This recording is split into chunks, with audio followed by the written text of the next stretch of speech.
이번 시간에는 지난번에 하겠습니다.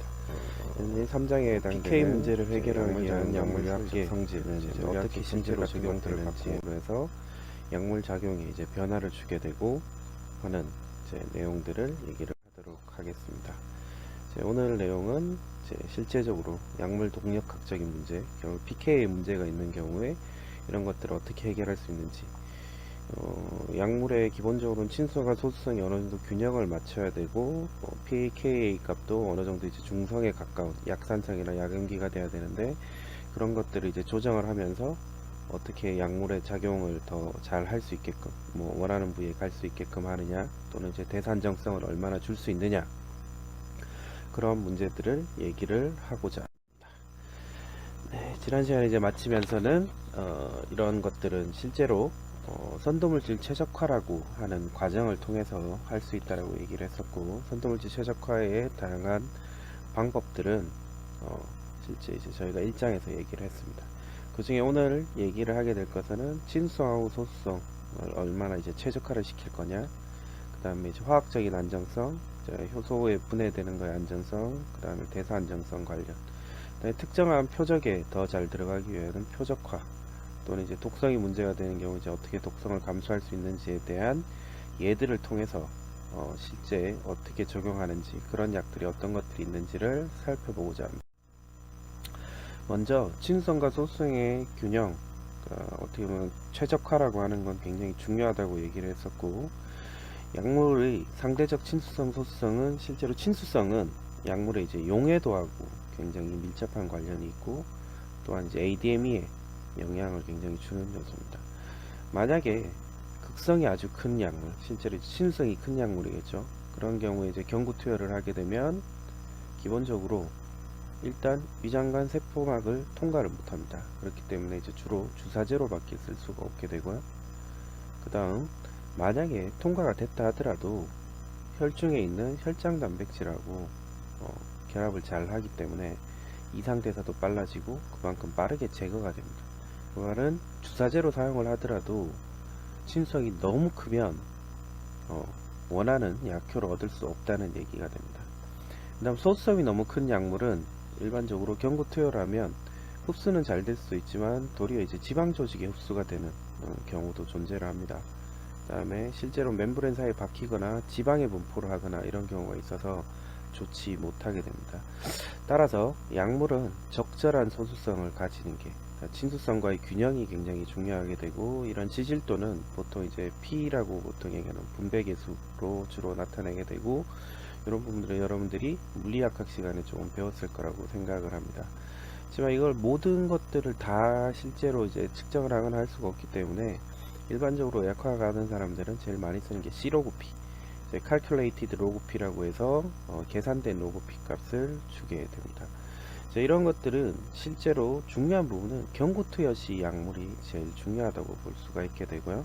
경구투여 시 약물에서 PK를 실험을 하게 되면 파마코키네틱 실험을 했을 때 제일 많이 보는 요소가 생체 이용률이라고 하는 바이오 어베이빌리티라고 얘기하는, 또는 이제 F%라고 하는 숫자.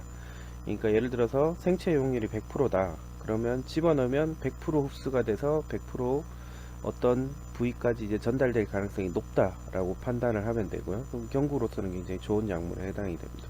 반대로 이런 F% 또는 BA 값이 한 10%다. 그럼 약물이 100개가 들어가면 10개 정도밖에 흡수가 안 돼서 어디로 분포가 되는 것밖에 안 되는 거죠. 그렇게 되면 실제로 제대로 된 약효를 발현하기 위해서는 50개가 필요하다. 그러면 실제로 한 500개 정도의 약물의 분자가 필요한 그런 상황이 되는 겁니다. 따라서 실제 경구 약물에 있어서 나머지 지표들도 굉장히 중요하지만 이 생체 유용률이라는 게 굉장히 중요합니다. 그래서 화합물의 구조를 변형을 해서 바꾸게 되면 실제 생체 이용률도 변화가 있습니다. 그래서 그런 기술들이 어떤 것들이 있는지에 대한 내용들을 아래 있는 내용들을 통해서 알아보고자 합니다. 극성을 감소하기 위해서는 극성을 이제 차폐, 그러니까 막아주는 게 필요하게 될 거고요. 또는 필요하다면 극성기로 작용을 추가하거나 제거도 필요하게 될 겁니다. 또는 이제 추가 제거로만 안 되면 소수성 치환기를 더 변화를 시킨다든지 할 수가 있게 되는 거고요. PK도 소수성보다는 이제 친수성 쪽에 영향을 주기 때문에 PK도 어느 정도 변화를 줄 수가 있게 되고, 극성작용기의 생동증지 너무 극성이 크다.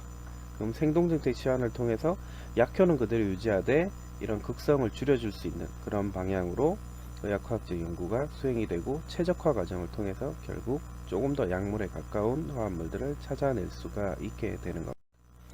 먼저 극성 감소를 위한 극성작용기의 첩회. 말 그대로 극성이 너무 크면 수용성이 높아지게 되고, 그럼 경구 입술이나 원하는 부위로의 이제 전달, 예를 들면 BBB 같은 데도 전달이 안 되기 때문에 그런 부분들을 어떻게 막아줄 거냐. 이제 가장 쉬운 방법은 펑셔널 그룹을 조금씩 이제 변화를 시키는 거죠. 보통 극성 작용기라고 하면 OH 또는 NH, 카복시애시드 같은 경우에 해당이 됩니다. 그럼 이 부분에 OH-H 부분 또는 NH-H 부분, 카복시애시드의 요 H 부분을 다른 걸로 치환을 하는 거죠. 아실이라든지 알킬 같은 걸로 도입을 하게 되면 극성이 감소가 될 수밖에 없고, 그 결과로 소수성이 증가를 할 수밖에 없게 됩니다. 알코올과 페논 같은 경우는 이제 에스터 또는 이서 같은 것들로 만들어 줄 수가 있을 거고요. 카복시애시드는 아마이드나 에스터, 그 다음에 아미닌 같은 경우 1, 2차인 경우는 이제 3차 아민이나 2차 아민 같은 형태 또는 이제 아마이드 같은 형태로 바꿔줌으로 해서 극성을 감소하고 소수성을 증가시킬 수가 있게 되는 겁니다. 여기서 이제 주의해야 될 거는, 이제 에스터 같은 경우는 실제 체내에 존재하는 가수분해 효소에 의해서 굉장히 빠르게 분해가 되기 때문에 크게 효과를 못 볼 수도 있게 됩니다. 그 다음 더 중요한 거는, 이런 모든 변화는 활성이 유지가 된다는 전제 조건 하에서 수행을 해야 됩니다. 예를 들어서 치환기를 바꿨더니 활성이 떨어진다. 그럼 활성이 떨어지기 때문에 실제로 소수성, 친수성 균형이 중요하지 않는 겁니다. 활성이 더 중요한 요소이기 때문에 활성에 영향을 주지 않는 범위 내에서 실제로 이러한 작업들이 수행이 돼야 됩니다. 가장 대표적인 예로 이제 몰핀을 이제 코데인으로 이제 바꾸는 형태가 존재를 하는데요. 몰핀 같은 경우는 이런 OH라든지 나이트로젠 같은 게 많아서 굉장히 수용성이 높습니다. 그래서 실제로 현재 사용하고 있는 몰핀도 주사제로 주로 사용을 할 수밖에 없게 되는데요. 그럼 여기 있는 페널송 OH에 메틸을 달아서 메틸이서 형태로 바꾸게 되면 소수성이 증가를 하기 때문에 기본적으로 어떤 이제 멤브레인 통과하는 능력이 향상이 됩니다. 예를 들어서 BBB 같은 것들도 한 10배 정도 이상 증가를 하기 때문에 어느 정도 소수성이 증가된 약물로 사용할 수 있지만, 문제는 활성이 감소를 합니다. 예를 들어 진통작용이 10배 정도 감소를 해버리기 때문에 이제 활성에는 손해를 보고 원하는 부위까지 전달하는 건 이득을 보는 이제 그런 형태라고 보시면 됩니다.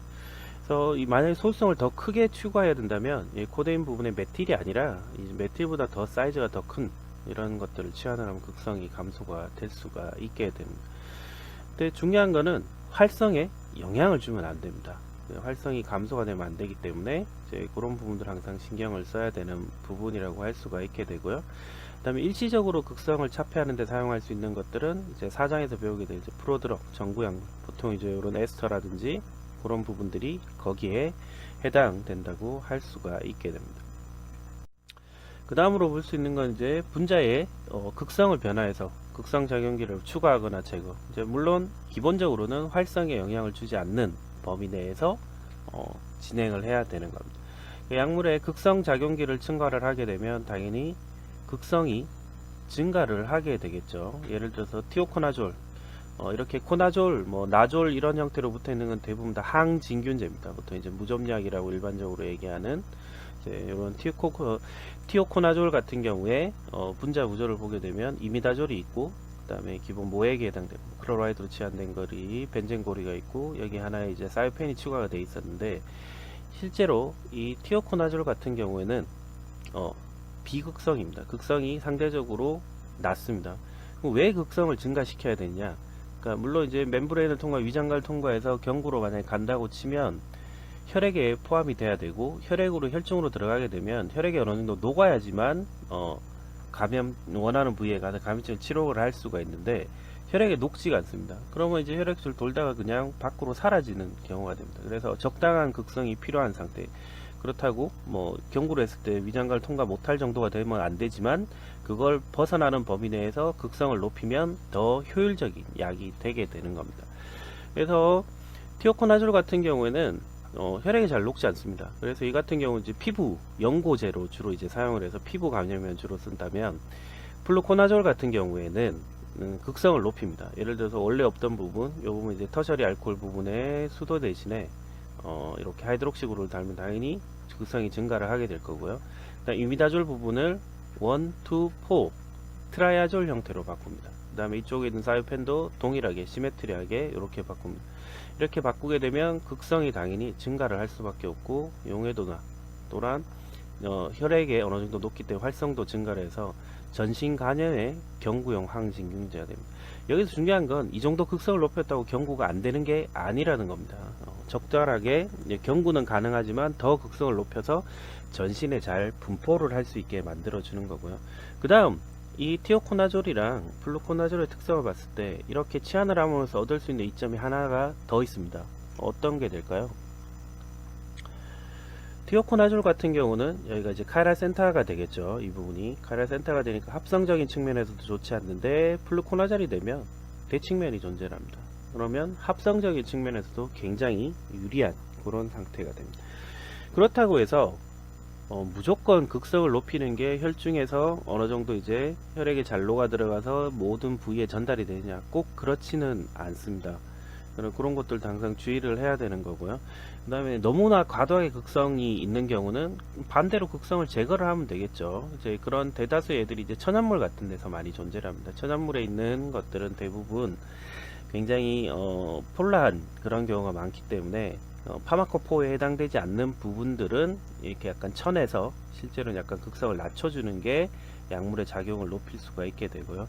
그 다음 하나는, 그러니까 변화를 시킬 수 있는 부분이 항상 중요한데, 변화는 활성에 영향을 주지 않는, 파마코포에 해당되지 않는 부분만을 변화를 시킬 수가 있게 됩니다. 근데 만약에 오른쪽에 있는 이제 가상의 오른쪽에 있는 가상은 아니고 오른쪽에 있는 구조처럼 굉장히 OH도 많고 NH, OH, 카복시드 엄청나게 폴라합니다. 굉장히 폴라한 화합물이라고 할 수가 있게 되고, 이제 글자 쓰는 건 좀 어렵지만 굉장히 이제 폴라한 화합물인데, 이 화합물이 이제 인비트로, 인비보 동물 실험 정도에서는 잘 안 나옵니다. 비트로에서는 우수한데 동물 실험에서는 활성이 낮다. 그러면 이게 너무 극성이 강해서 그렇다라고 생각을 해서 한두 부분 없앨 수 있겠죠. 예를 들어서 이 페놀송 OH를 없앴다. 비극성에 해당되는 소수성이 높은 걸로 이제 치환을 했더니 활성이 뚝 떨어집니다. 그럼 이것도 안 되니까 카복실시드도 바꿔보고 OH도 바꿔봤는데, 실제 이 화합물에 요런 OH, NH들이 전부 다 양리단에 해당되는 파마코포입니다. 그러면 적용이 안 되겠죠. 이런 이제 기술들이나 이런 최적화 과정이 적용이 안 되기 때문에 이런 경우에는 빨리 약을 개발하는 걸 포기를 해야 됩니다. 왜냐하면 실제로 임상 적용이 안 되기 때문에 활성은 좋았다고 치지만 이 활성을 가지고는 결국 약을 만들 수가 없다는 겁니다. 그 다음으로 올 수 있는 거는 마찬가지 소수성 치환기를 이제 변화를 주어서 어느 정도 이제 균형을 맞춰서 원하는, 예를 들어서 경구 흡수율이 20%였는데 뭐 25%로 증가를 시킨다든지 이런 방법들이 해당이 되고요. 그러니까 소수성 치환기를 첨가하거나 제거하거나 변형을 해서 활성이 변하지 않는 범위 내에서 분자의 극성을 조절해서, 예를 들어서 PK 실험을 통해서 생체 이용률 같은 것들을 증가시키는 쪽으로 가면 되고요. 물론 소수성 증가가 안 되면 극성을 증가시켜야 되겠죠. 극성을 증가시킬 수 있는 좋은 방법들은, 알킬기가 만약에 치환이 되어 있으면 사이즈를 작게 만들면 됩니다. 보통 큰 알킬기는 사이즈를 작게 만들면 일반적으로 극성이 증가를 하게 되고요. 소수성 증가는 이제 반대에 해당이 되겠죠. 근데 이제 예를 들어서 증가를 시켰더니 파마코포에 영향을 줘서 활성이 떨어지더라. 이런 경우에는 그러면 어떻게 해서 조절을 해볼 수 있느냐?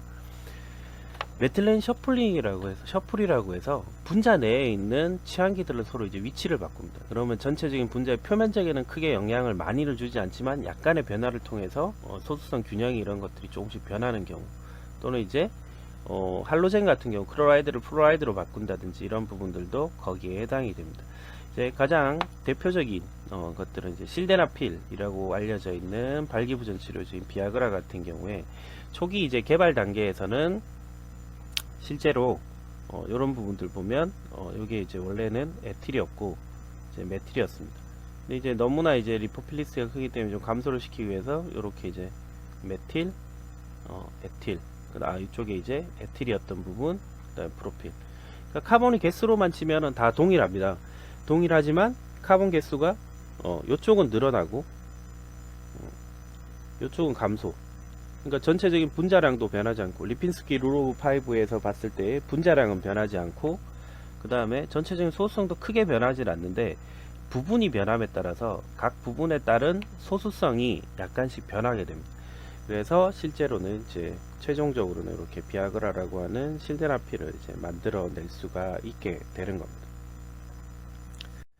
그 다음으로는 이제 알킬 치한체의 변화에 따라서 이제 알킬기, 특히 이제 나이트로젠에 있는 경우 알킬기가 변하면 pK 값이 변합니다. 그럼 당연히 pK 변화에 따라서 소수성이 증가를 할 수도 있고 친수성이 증가를 할 수가 있게 됩니다.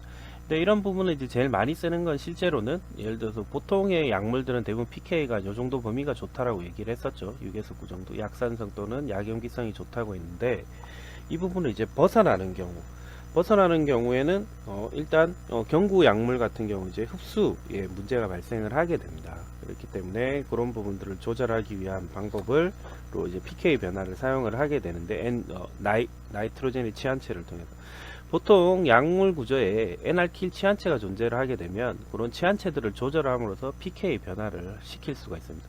근데 이제 이런 것들은 이제 계산이 되긴 한데 그렇게 정확하진 않기 때문에 실제로 pK 값을 하거나 뭐 약효를 측정을 해보거나 이런 방법들이 필요하게 되고요.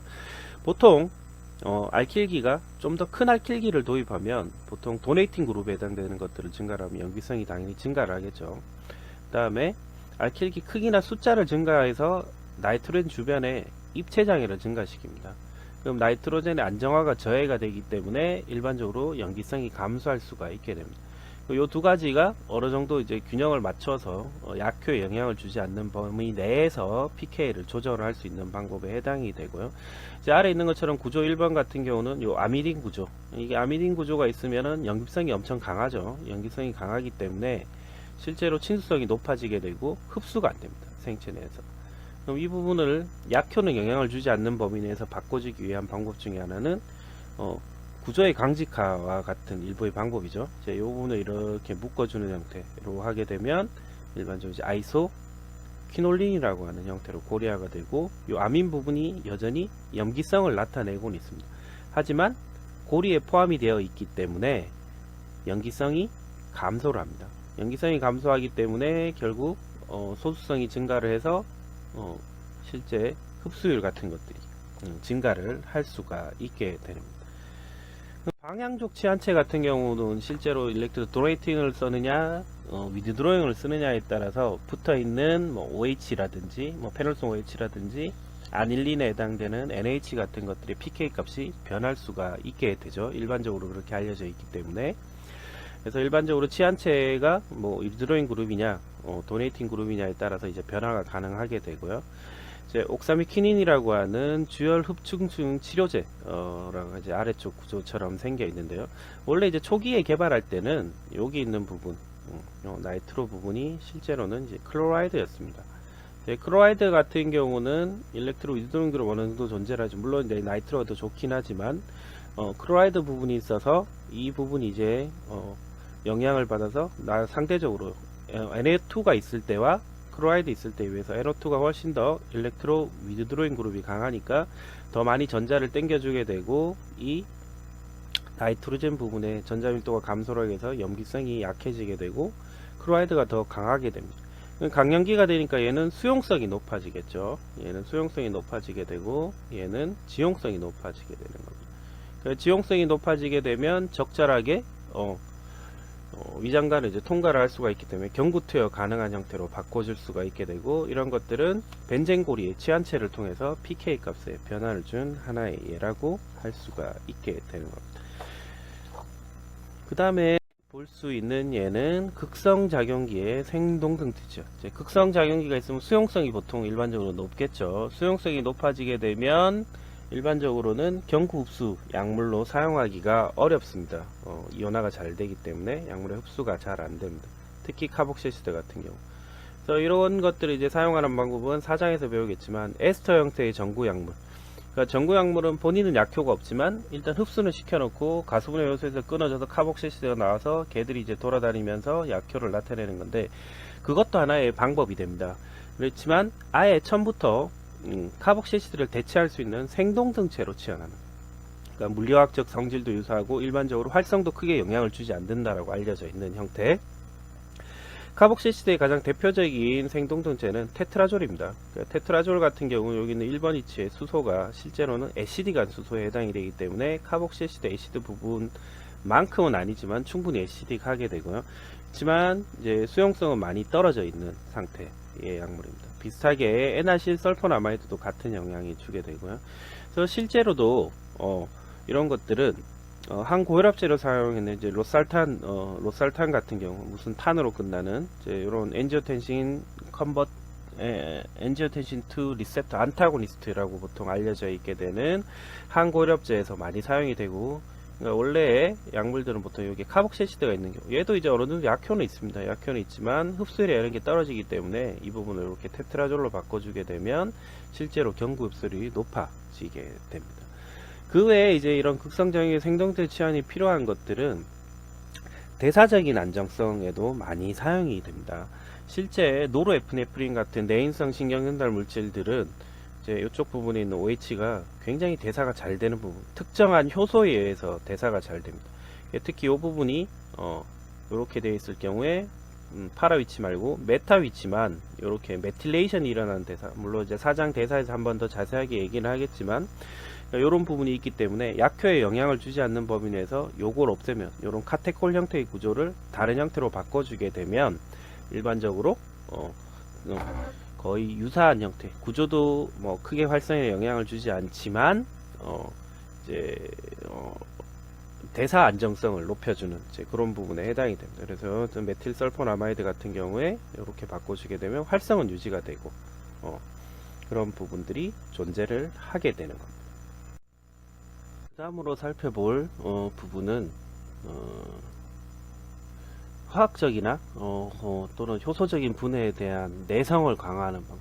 그러니까 이런 뭐 화학적 분해나 효소적 분해가 발생을 하게 되면 기본적으로 약효 지속 시간이 떨어질 수밖에 없게 됩니다. 그래서 이런 내성 향상을 통해서 약효 지속 시간을 연장을 할 수가 있게 됩니다. 기본적으로 이제 약효 자체에는 크게 영향을 주진 않겠지만 작용 지속 시간들이 이제 길어나게 되면 이제 하루에 먹는 횟수, 쉽게 얘기하면 먹는 횟수 같은 것들이 줄어들 수가 있게 되는 거죠. 그 첫 번째 방패로는 입체 방패, 말 그대로 잘 분해되는 부분을 찾아서 그 분해되는 부분을 실딩을 하는 겁니다. 이제 방패 같은 형태를 도입해서 그 작용기가 특정한 작용기가 있다면, 잘 분해되는 작용기가 있다면 입체 방패를 도입해서 안정성을 이제 높여주는 방향이 되겠죠. 예를 들어서 뭐 에스터 같은 경우 일반적으로 가스분해 요소가 잘 적용되는 펑셔널 그룹이니까 에스터나 아마이드 같은 경우 잘 안되게 주변에 이제 약간 덩치가 큰 것들로 막아준다든지 아니면 전자기적으로 조금 더 이제 안정화를 시켜준다든지 해서 하는 방법을 통해서 안정성을 더 확보해서 이제 내성을 강화할 수가 있게 됩니다. 자, 아래쪽에 이제 두 가지 예가 있게 되는데요. 이제 항류마티즘 효과를 주는 D1927이라고 하는 물은 이 부분에 펩타이드 분해 요소, 그러니까 이런 데를 잘 끊겠죠. 얘를 끊고 나면 나중에 여기도 끊을 거고 여기를 끊어서 이렇게 아미노시드 형태로 쭉 다 분해를 시킬 수가 있게 됩니다.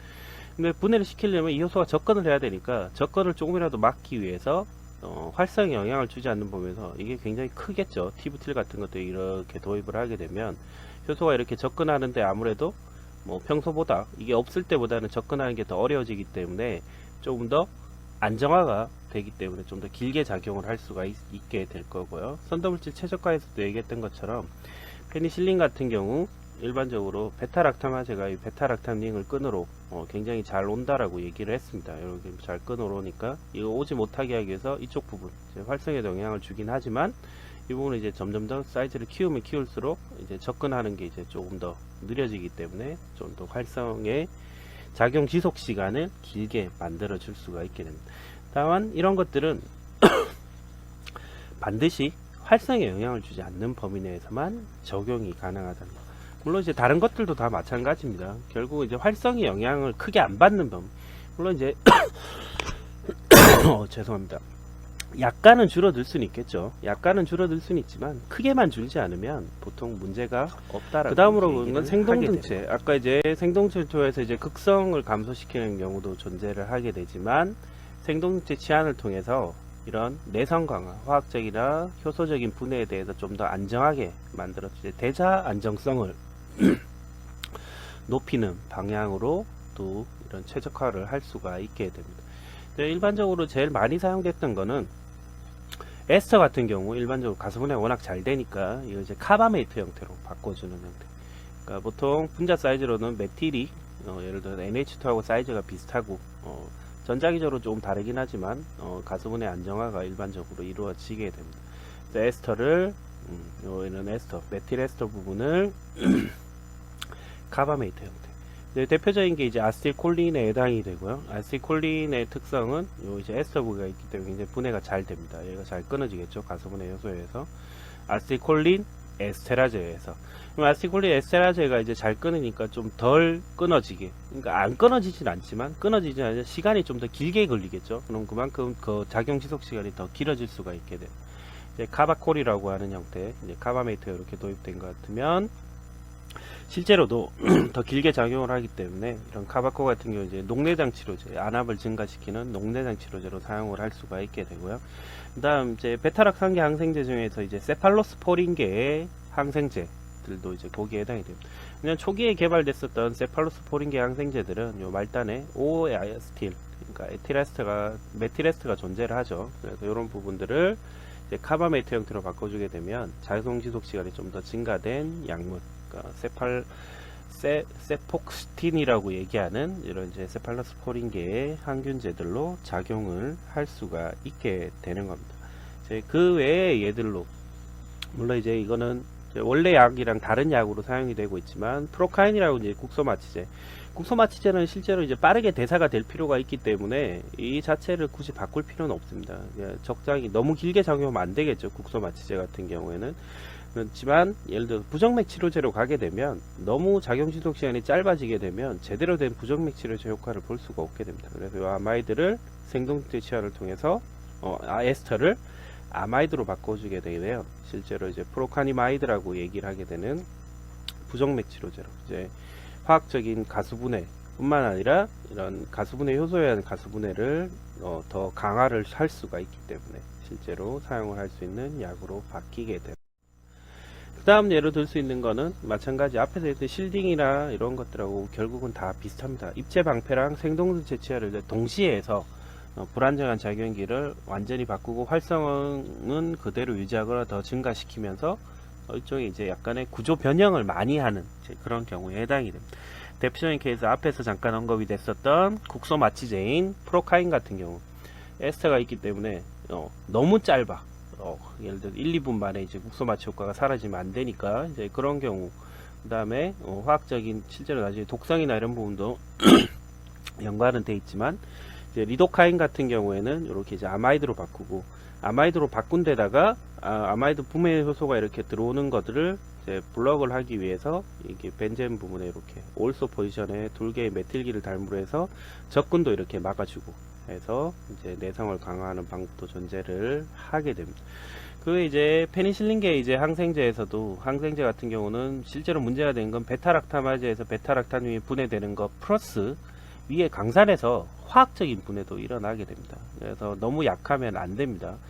너무 약하게 되면 일반적인 페니실린은 여기 이제 아마이드 본드로 되어 있는데 이 아마이드 본드가 화학적 변화를 통해서 이런 이제 옥사졸 같은 형태로 일부 이제 변환이 되고 나중에 베타락탄임이 끊어지면서 이런 이제 이미다졸론 같은 형태로도 변하게 되고 그럼 당연히 활성이 없겠죠.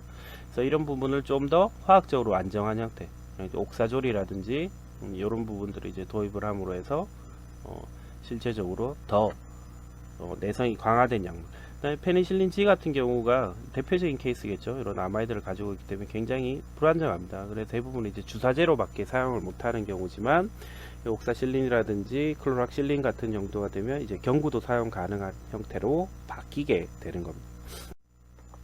그다음 대사가 너무 잘 되는 부분이다. 그럼 대사가 안 되게 막아주면 되겠죠. 일종의 이제 실딩 효과긴 한데 그러니까 특정한 대사 요소가 들어가는 부분들을 찾아내고 얘가 이 대사가 잘 일어나는 부분 때문에 약효 지속 시간이 짧아지고 활성도 떨어진다는 걸 알게 된다면 그 부분을 블럭을 하면 되겠죠. 아예. 그러니까 어떻게 보면은 입체 장애를 이용을 하거나 이제 실딩하는 이제 입체 방패 같은 것들을 이제 도입할 수가 있게 되는데 메게스테롤의 이제 약물은 보통 이제 암 치료를 받고 있는 이제 항암제를 복용하는 환자들이 대부분 이제 생존율이 떨어지는 게 기력이 세해가지고 식사를 잘 못하게 됩니다. 구토나 이런 것들이 많이 나오기 때문에 이제 그런 환자들한테 밥을 잘 먹게 하기 위해서 이제 식욕 촉진제가 필요하게 됩니다. 이제 가장 대표적인 게 바로 메게스테롤이라는 약인데요. 이 약물의 이제 원래 약물은 스테로이드성 구조를 가지고 있는 이 원래 약물은 여기 있는 알파벳 언세츄럴 카르보닐에 하나 더 있는 부분의 6번 위치, 이 부분이 산화적 대사가 굉장히 잘 일어납니다. 이 말은 여기가 체내에 있는 대사 효소에 의해서 OH 형태로 이렇게 굉장히 잘 전환이 되게 됩니다. 그럼 얘 때문에 작용 지속 시간이 엄청 짧아질 수밖에 없는 그런 상황이 벌어집니다. 게다가 분자 내열은 에스터도 존재를 하기 때문에 굉장히 안 좋습니다. 그래서 이걸 작용 시간을 늘리려고 왔더니 특정한 효소에는 일단 대사가 안 되게 하면 좋겠다라고 생각을 해서 이 6번 위치에 메틸기 하나 추가를 합니다. 이렇게 메틸기를 추가되면 더 이상 대사 요소가 여기 수소가 있는 경우에 옥시데이션을 잘 시키는데 메틸을 옥시데이션 시킬 수는 없기 때문에 이 경우 작용 지속 시간을 늘릴 수가 있는 형태로 사용이 되게 됩니다. 그 다음으로 나중에 사장 대사에서 이제 한 번 더 얘기를 하겠지만 페놀성 OH가 있는 경우에 이렇게 파라 위치 쪽이 이제 옥시데이션이 굉장히 잘 되는 편입니다. 이렇게 파라 위치 옥시데이션이 굉장히 잘 되기 때문에 예를 들어서 수소 같은 것들을 프로라이드로 이렇게 도입을 하게 되면 일반적으로 수소는 아니기 때문에 대사를 시키기는 어려워지고, 그렇지만 수소와 프로라이드는 거의 사이즈가 동일합니다. 그렇기 때문에 화학적으로 또는 이제 생동전체 치환에 의해서 생리 활성에는 더 영향을 거의 주지를 않는다. 동일한 활성을 가지게 만들어 줄 수가 있기 때문에 그런 부분들을 더 많이 사용을 하게 됩니다. 모든 경우에 다 되진 않지만 일반적으로 그 부분에 산화적 대사가 잘 되는 부분이다. 그럼 수소다. 그럼 사이즈를 크게 하거나 이런 것들을 보통 도입하는데 치환기를 도입했을 때 활성이 떨어지면 사이즈 비슷하니까 불소를 치환을 하면 되겠다라는 전략을 실제로도 많이 사용을 하게 되고요. 최근에는 그러니까 수소 대신에 반응성이 더 떨어지게 되는 중수소, 듀테리움 같은 것들로 더 치환을 하는 경우도 존재를 하게 됩니다. 그 다음에 있는 얘들을 이제 계속 진행을 해야 되는데 죄송합니다. 이걸 계속 진행을 하면 이번 주 수업이 너무나 길어지겠죠. 원래 계획은 여기 남아있는 부분을 다 해야 되는데 죄송합니다. 이 부분은 다음 시간에 이어서 하도록 하겠습니다. 만약에 이 뒷부분으로 쭉 뒤에 뭐 이제 슬라이드가 올라오긴 하겠지만 무시를 하시고 다음 시간 수업을 들으시면 될 것 같습니다. 네.